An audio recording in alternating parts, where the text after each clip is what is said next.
சுபாஷினிஸ் ஜாஸ் கிச்சனுக்கு உங்களை வரவேற்கிறேன். இன்றைக்கி வந்து நான் என்ன ரெசிபி பண்ண போகிறேன்னா யாம் ஃப்ரை. அது வந்து எங்கள் மாமியார் வந்து சிப்ஸுன்னு சொல்லுவாங்க. இது வந்து நல்ல ஒரு நான் வந்து எங்களுக்கு 1/2 kg வாங்கியிருக்கேன்.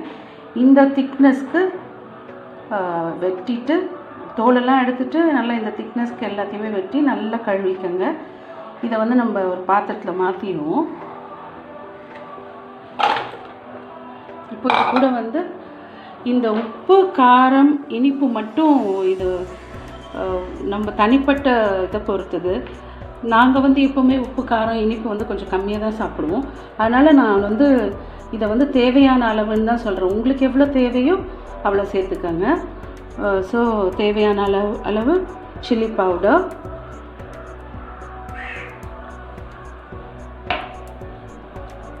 அப்புறம் கொஞ்சம் டர்மரிக் பவுடர்,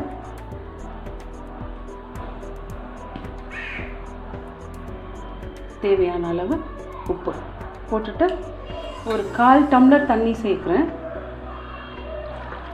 இதெல்லாமே நல்லா மிக்ஸ் பண்ணிக்கலாம்.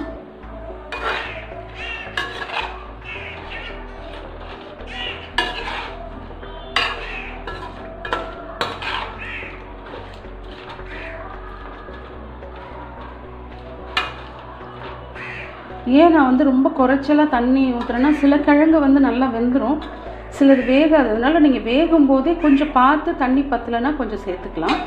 ஸோ இப்போ நான் ஸ்டவ் ஆன் பண்ணிடுறேன். இப்போ நம்ம இந்த கிழங்கு வந்து வேக வைக்க போகிறோம். இது எப்படி வேகணும்னா ஒரு 90% வெந்தால் போதும். அப்போ தான் உங்களுக்கு ஃப்ரை பண்ணும்போது எல்லாமே தனித்தனியாக ஈஸியாக ஃப்ரை பண்ண முடியும், இல்லைன்னா குழஞ்சிரும். அதனால் நீங்கள் வேகும்போதே கொஞ்சம் அது பார்த்து வேக வச்சுக்கோங்க. ப்ளஸ் தண்ணி பத்தலைன்னா கொஞ்சம் சேர்த்துக்கோங்க. இப்போ பாருங்கள், கருணக்கிழங்கு நல்லா வெந்துடுச்சு. நீங்கள் கத்தியில் குத்தி பார்த்தீங்கன்னா தெரியும். இந்த ஸ்டேஜில் வந்து நீங்கள் ஸ்டாப் பண்ணிவிடுங்க.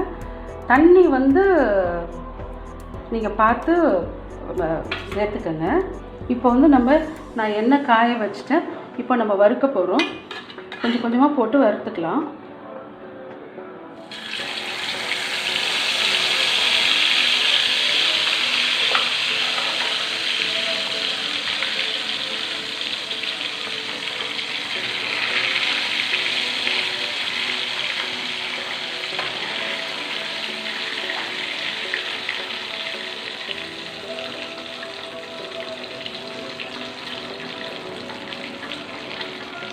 நான் வந்து இதை 2ஆக பிரிச்சுக்குவேன். ஃபஸ்ட்டு ஹாஃப் வந்து நாங்கள் இன்றைக்கி யூஸ் பண்ணிப்போம். இன்னொரு ஹாஃப் வந்து அந்த வெந்த கிழங்கை வந்து நல்லா ஆறணுன்னு நான் வந்து ஃப்ரிட்ஜில் வச்சுருவேன்.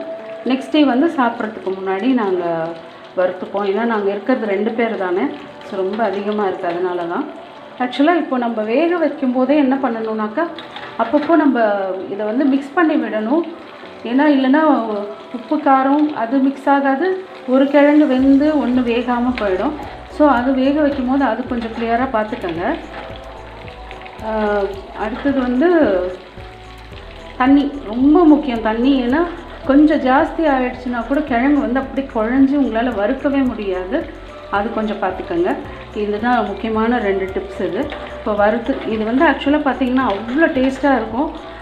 நீங்கள் வந்து சாம்பார், ரசம், வெங்காய குழம்பு எல்லாத்துக்குமே வந்து இது சூப்பர் காம்பினேஷன். இதுவும் எங்களோட ஃபேவரட் டிஷ். இது எங்கள் வீட்டில் எல்லாருக்குமே.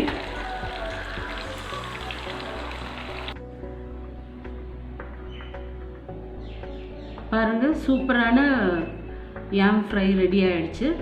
நீங்கள் வறுக்கும் போது இன்னொன்று என்ன பார்த்துக்கணுன்னாக்கா, எண்ணெய் வந்து ஹை ஃப்ளேமில் வைக்காதீங்க, தீஞ்சிரும். இப்போ மீடியம் ஃப்ளேமில் வச்சிங்கன்னா மேலே ரொம்ப கிறிஸ்பியாகவும் உள்ளே நல்லா சாஃப்டாகவும் இருக்கும். சூப்பரான யாம் ஃப்ரை ரெடி ஆகிடுச்சு. நீங்களும் ட்ரை பண்ணி பாருங்கள். தேங்க்யூ.